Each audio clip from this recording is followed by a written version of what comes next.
Something I've learned about working in the youth apprenticeship space, because we are not alone, states across the United States are trying to work on it, is we have one of the best policy environments in the country for innovation and education.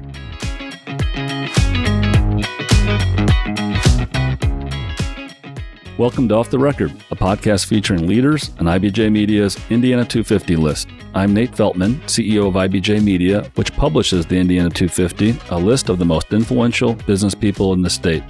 Today, I'm joined by Claire Fiddian-Green, President and CEO of the Richard M. Fairbanks Foundation. The Fairbanks Foundation works to further the health, education, and vitality of Indianapolis through its advocacy and funding of important programs, many of which touch on preparing Indiana's young people for healthy, productive lives.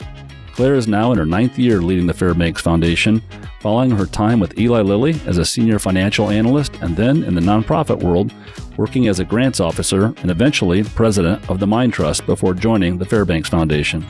Claire's experience includes 2 years as executive director of the Indiana Charter School Board before becoming a special assistant to Governor Mike Pence, focusing on education innovation. It was during that time that she co-founded the Center for Education and Career Innovation.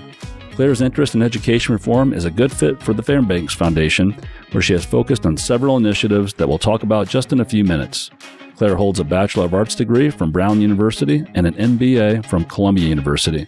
She also serves on the boards of the Central Indiana Corporate Partnership, the Indy Chamber, the Mitch Daniels Leadership Foundation, the Regan Street Institute, and CareerWise USA. And she writes a monthly column for the Indianapolis Business Journal. Here's our conversation.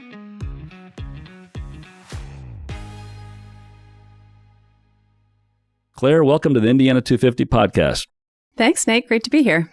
I've been really looking forward to talking with you. And as you know, we've had the pleasure to work together on several boards and have had an opportunity to get to know each other. And I know that your family is originally from South Africa. And of course, Indiana's a long way from South Africa. Tell us, Claire, how you ended up in America and how you ended up eventually in Indiana. Well, we emigrated here when I was 4 years old, actually to Ann Arbor, Michigan. My dad got recruited by the University of Michigan. He was a professor of surgery and a gastrointestinal surgeon. And then we moved out to Massachusetts when I was 12. And following high school and college, I went to work at a management consulting firm in Boston.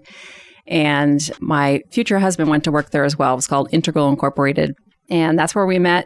We actually got engaged pretty quickly and got married in Indy because his entire family's here. And then we lived in Boston. And eventually I went to business school at Columbia, as you mentioned, and I got a job at Eli Lilly and Company, and they brought us to Indiana. I thought we'd be here like 3, maybe 5 years, and here I am 20 plus years later. Still going strong. Still in going Indiana. strong. Yep. Of course, we're going to dive into some of the important work that you do at Fairbanks Foundation, but I want to talk more generally about your leadership in the community.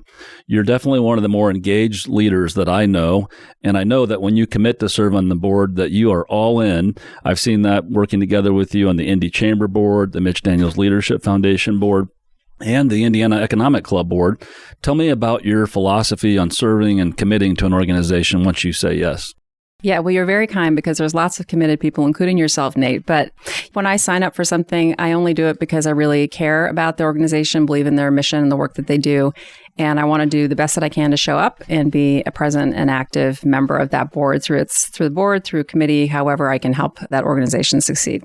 As I mentioned, you definitely dive all the way in, and you take in important leadership positions in all of those organizations and more. So we appreciate your commitment to our city. And speaking of our city and our state, what has caused you to be so involved? You said that you decided to stay, you and your husband decided to stay here, raise a family here, but what gets you excited about being so involved in the community? It's a big city, but it's also a small city. And I think the thing that has kept me here and will keep us here, for the rest of our lives is it's easy to get engaged in the community if that's something you want to do.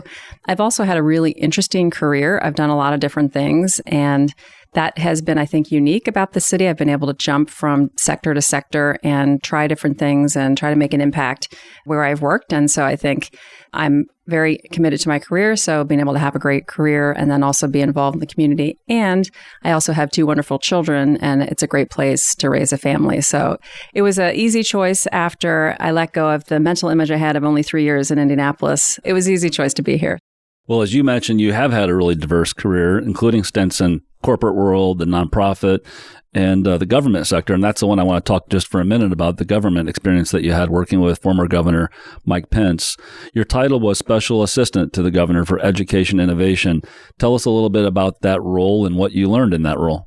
It was a great honor to work in state government. If anyone has the chance to do it, I know you did, you should definitely do it, because it is eye-opening how hard people work and how much of an impact you can have in a relatively short period of time. So it was a real honor. But I, along with my colleague Jackie Dowd, we co-founded the Center for Education and Career Innovation. And that was trying to do something that lots of states were talking about at the time, which was to better align early childhood, K-12, higher ed, and workforce development, and have better outcomes. A lot of those agencies federally and across states, they operate in silos. And so we were trying to work together to bring them in a more coordinated fashion to have better outcomes for Hoosiers starting from birth and all the way through to retirement. So that's what we focused on. I focused on a lot of things. Supporting the State Board of Education was one. I supported the governor at the time when we were looking to establish the On My Way pre-K pilot. So I got to be involved with lots of really interesting things and work with a lot of wonderful people. When you were there, I'm just thinking about the timing. Was former Governor Pence beginning to run for vice president with President Trump, or where were you in that timing? Yeah, I left before that all happened. Did you? Yeah, so Len Bentley, who was my predecessor at the Fairbanks Foundation, he retired at the end of 2014. So I got approached in 2014 by the board of directors, and I gave a little longer notice at the state and then joined the foundation in 2015. Well, that's a perfect segue, because I want to turn to your role as president and CEO of the Richard M. Fairbanks Foundation. Some people will remember, of course, the founder, Richard M. Fairbanks. Your organization bears his name, but probably some of our younger listeners may not know who he was. Maybe talk a minute about Mr. Fairbanks. Really interesting family history. So if you go to Crown Hill Cemetery, you'll find the Fairbanks family plot. His grandfather was a U.S. Senator from Indiana, and he was chair of the Republican Party, and he was vice president with Theodore Roosevelt. And his wife was also pretty fabulous. She was the president of the Daughters of the American Revolution.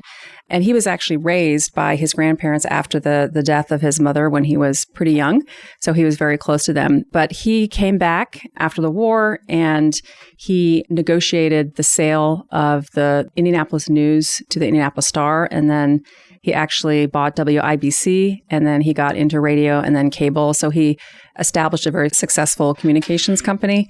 And he decided that he wasn't going to leave his wealth to his heirs right about the mid-1980s. And so he established the foundation while he was still alive, seeded it with a little bit of startup money, but it didn't really get up and going until after his death in 2000. Wow. I like him already. He's a media guy. Exactly. And so he established the foundation. And did he give you really specific parameters when he did that about what the mission of the foundation would be? Yeah, the two things that he said was he wanted it to focus on people in Indianapolis. He said greater Indianapolis didn't really define that. So we have ongoing conversations at the board about what does that mean. And then he also said health. He did name a couple of organizations. So we try to be true to his charitable purpose and his vision. But he also allowed leeway for the board to make decisions as circumstances arose and the world changes, which of course it does. And he wanted it to be a foundation in perpetuity. So I think he built in a lot of flexibility for that reason. Wonderful legacy that he's left for the community, that's for sure. Well, one of the things I know that the organization, the foundation, and you are focused on is getting more of our young people on sustainable career tracks. And there's been a very specific focus, and I know you've put a lot of effort into this personally, and the organization has, on establishing a robust youth apprenticeship program here in Indiana. I know last year I was fortunate enough to go with you, and you were a big part of the leadership of this trip to Zurich, Switzerland, to study the Swiss model and what they're doing from a youth apprenticeship program perspective. And we all learned who participated on that trip how successful Switzerland has been in this area. Tell us a little bit about that model and why maybe you think it's been so successful for them. So Switzerland started really revising its education and training system in the 90s, and they first established a very robust apprenticeship program that starts at the end of their compulsory school, which is after ninth grade. So these were 3- and 4-year apprenticeships starting in the 10th grade. Then the dot-com boom came and nobody wanted to go into apprenticeships. And so they worked on revising the system again. And what they realized in talking to young people is they were interested in having future upward mobility opportunities that was beyond just that apprenticeship. So they intentionally built out pathways from that apprenticeship. You could either go back to the academic track, get a BA, master's, PhD, or you could go and get additional professional training and change your career, but at a higher salary level with more responsibilities. So they started building that out deliberately, and then they started building the pathway mechanism so you can actually cross fairly seamlessly across all those different boxes and arrows, if you will. So they built that out, and today 70% of their young people starting in the 10th grade choose 3- and 4-year apprenticeships. The other 30% go on the traditional academic route. So that's why we're so interested. They have a very low unemployment rate for youth, for adults, very high median income, and a very high completion rate if you put together these apprenticeships and the college route. I remember learning they also have a very high worker participation rate, which we constantly want to work on here in Indiana. We've got basically full employment for those that are eligible or that are working, but we have a lot of people who are on the sidelines, and that's something that they have seemed to be pretty successful with, right? They have, and they also don't rest on their laurels. They keep working on it. There's a lot of changes going on in the world, and that impacts them, of course. They've got a very high immigrant population, and so they're constantly working on making changes to the system, so it is possible for everybody to participate in it. So I know you've been working on this idea of how Indiana can progress on the apprenticeship program, but you started working on it way before just last year, right? And Indiana's had some efforts in this regard. Maybe talk a little bit about what Indiana's doing so far in this area. So there was a group of folks that started learning about the Swiss system going back actually to 2016, 2017. We had a planning year in 2019, and a group of us went to Switzerland for 10 days to study at an institute there, and I was one of those people. And I think once you see the system operating at scale, you just imagine what the possibilities could be. So coming back from that trip, the Fairbanks Foundation awarded a grant to Ascend Indiana, which is an initiative of Central Indiana Corporate Partnership. And they designed and launched a pilot in Marion County along with Employ Indy.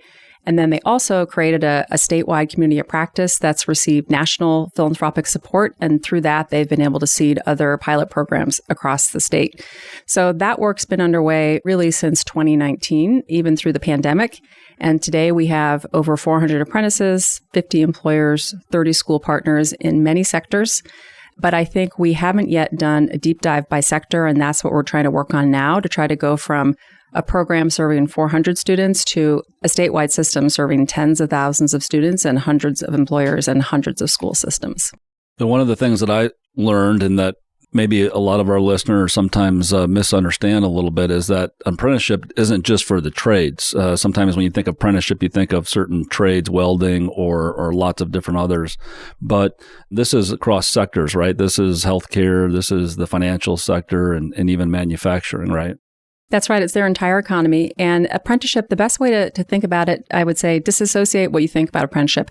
It's really learning while you're working. You're getting paid, but you're also learning, and you're progressing through a really robust experience that by the end of that, when you're 18 or 19 years old, you've been paid for 3 or 4 years. You are doing productive work, and you can either stay at that company or you can go on through all the pathways that I talked about earlier and go back to school, get further degrees, and continue on up your career ladder. Again, one of the things that I heard that was just, I thought, amazing is just the early lessons that people who participate in an apprenticeship learn, like accountability and showing up, looking right for the job, and just hard work. I mean, those are the basic concepts of learning what it's like to be in the world in terms of a working life and being productive. That's right. When I mentioned I went in 2019, and one of the places we visited was a Swiss post office, which was managed and oversawn by an 18-year-old who was completing her apprenticeship, and everyone who reported to her was ages 15 to 18. And I think one of the questions we had was, is there something different about Swiss teenagers compared to, teenagers in the U.S.? And any parent of a teenager would probably ask the same question. And that's one of the questions we always ask and hear people ask in Switzerland. And of course, you hear them say, of course, your teenager is going to have a messy room and not listen to you when they live at home with you. But when they go into the workplace, they act very differently, and they can really rise to the occasion. And they do. A lot of parents would say, who is that kid? Exactly. So far, what kind of receptivity are you getting from the business community here in Indiana? And I know there's a group called the CEMETS iLab Indiana, which I think that includes a number of businesses. Maybe talk a little bit about how the business community so far is participating. I can't thank the businesses that have been the early adopters enough, the ones that have gotten to us, to our 400 apprentices across the state. It's taken some early believers who understand that we need to be doing things differently if we're going to try to grow the talent pipeline and better serve kids in our community, as well as, of course, the business interests and our state's economy. So let me start by thanking them. But yes, you mentioned the trip we took with the Indy Chamber last September. There were about 120 people on that trip, many of whom were business leaders. And we started planning on, okay, how do we take the excitement, enthusiasm from that trip and then put this into action? And the great thing is that we have these pilot programs. So what do we need to be doing differently to grow to many more sites and students and employers? And so we've been recruiting businesses since that time. And the CEMETS iLab Indiana, CEMETS is the institute's name in Switzerland, so that's their name. And then iLab is short for Implementation Lab, also their name. They work in other countries, and they're working here with us, so CEMETS iLab Indiana. And it's focused solely on how do we change our systems so that we can take these programs and make them systematic. That's what we're trying to work on. And without employers at the table, you do not have an apprenticeship system. So we've really focused on having a large number of employers across some priority sectors join the group. That's our largest group. But we also have a high school committee, a higher education committee, a governing committee, and a policy committee. So we're all working on different aspects of what needs to change with our systems. And they're all at the table helping us work that through. Are you seeing any challenges like cultural barriers or anything of that nature that we have to work through as a state? The thing about culture is it's a set of patterns and behaviors. And so the way that they teach us about the Swiss system is they talk about the functional capacity. What are the activities? And when you break it down in that way, then you can start to translate it into your own environment. Of course, there are differences, but we're actually more alike Switzerland than we are unlike Switzerland. They're a democracy. They have very similar setup to us. And so I think the fact that they systematically changed their system starting in the 1990s, and that took them about 30 years, I think that says that we can do the same thing as long as we're being strategic and focused about where we're placing our bets and our efforts. Let's take a quick break. This is Off the Record Podcast.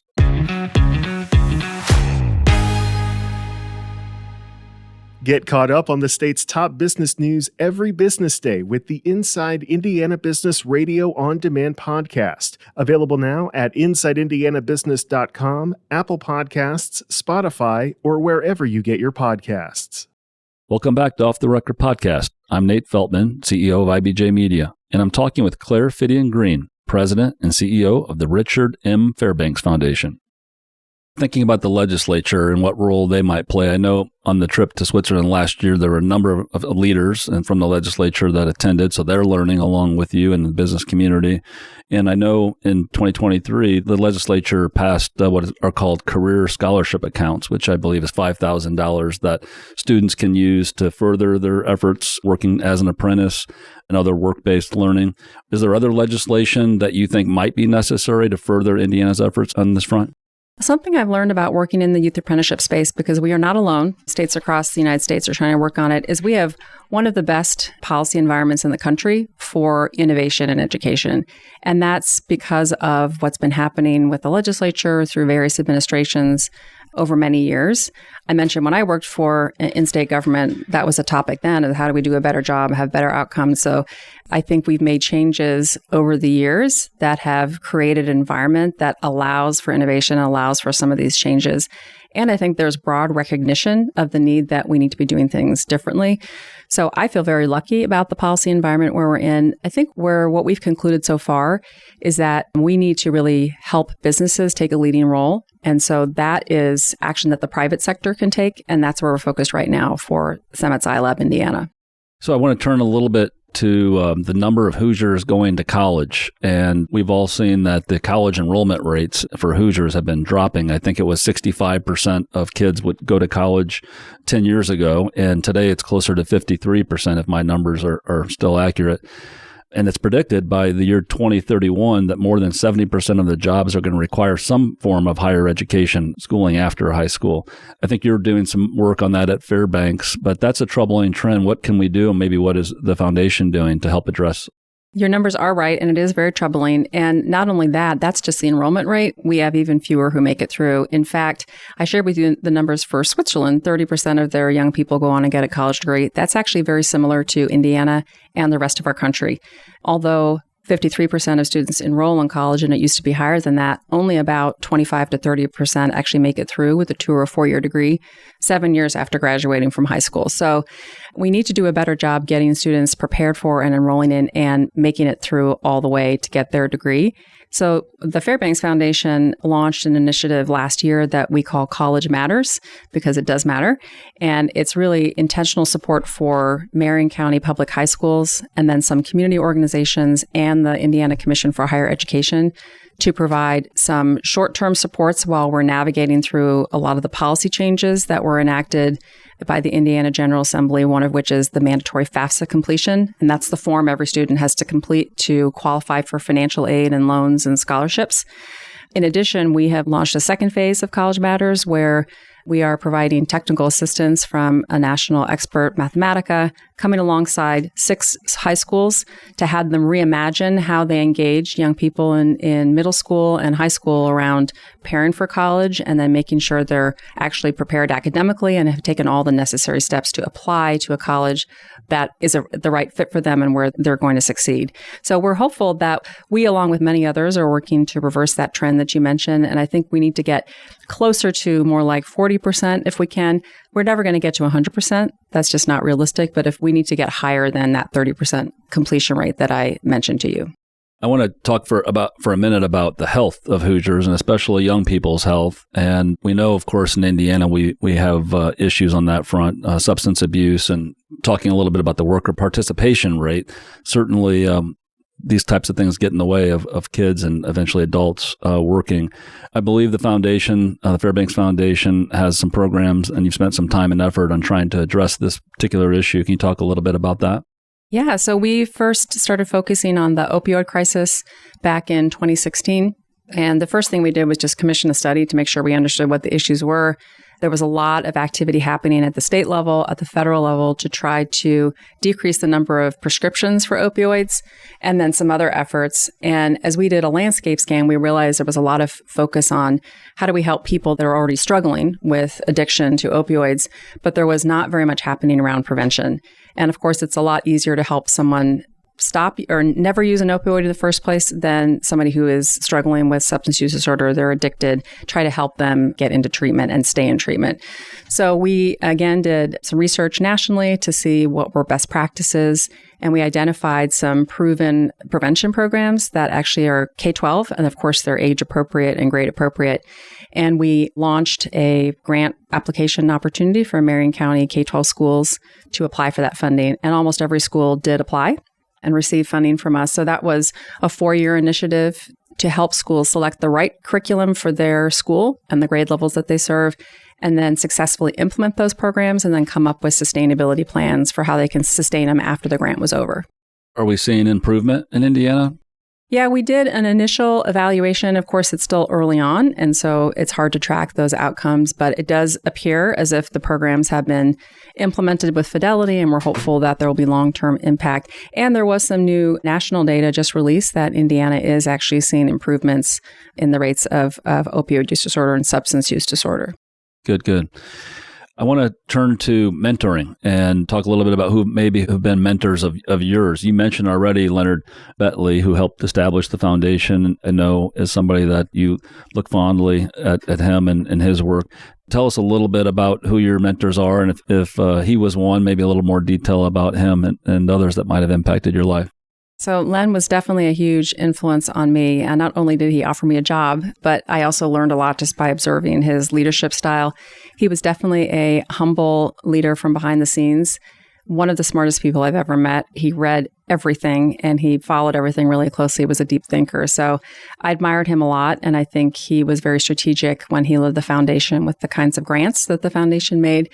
So certainly do my best to try to follow in his footsteps.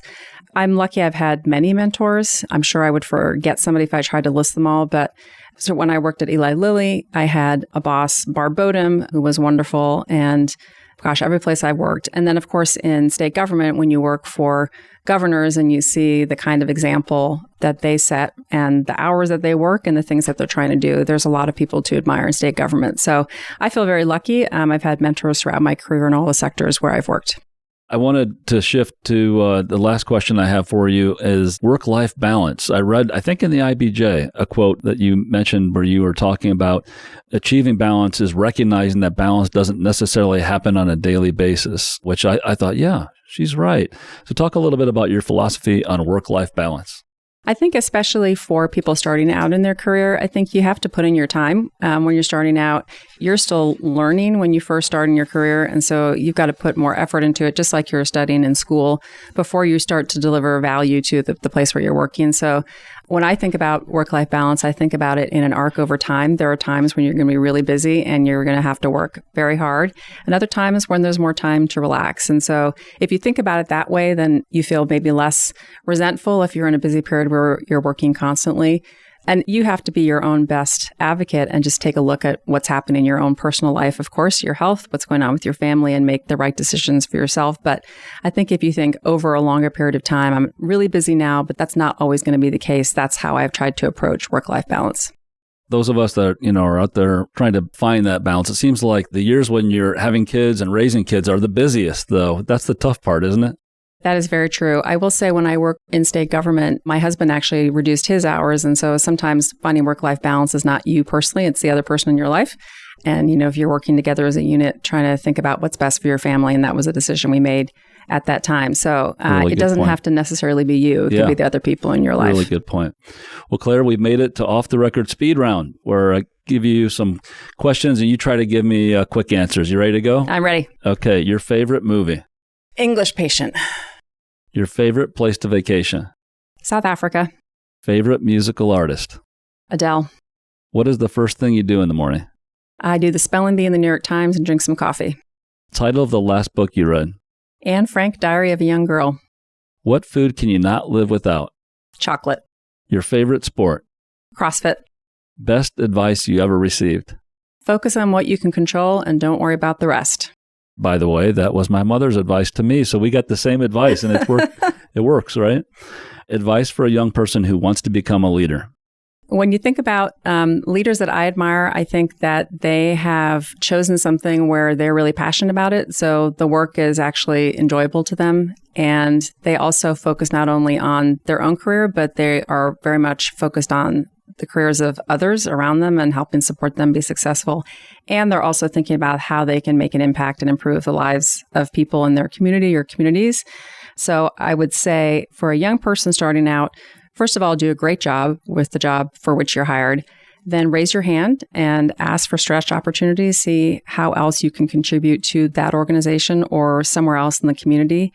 And also see how you can help others move forward as well. And then by doing that, you're going to naturally and authentically build your network and your skill set and be recognized as a potential future leader. Claire, great advice. And Claire, thank you for joining me on the Indiana 250 podcast. And thank you for all you're doing to help Indiana and especially its young people who try to build solid futures. Thank you so much, Claire. Thanks for having me. Thanks to Claire Fiddian-Green, President and CEO of the Richard M. Fairbanks Foundation, for our conversation today. To learn more about other leaders on IBJ Media's Indiana 250 list, go to indiana250.com and look for a Page 2 feature each week in IBJ. We'll be back with the new Indiana 250 Off the Record conversation soon.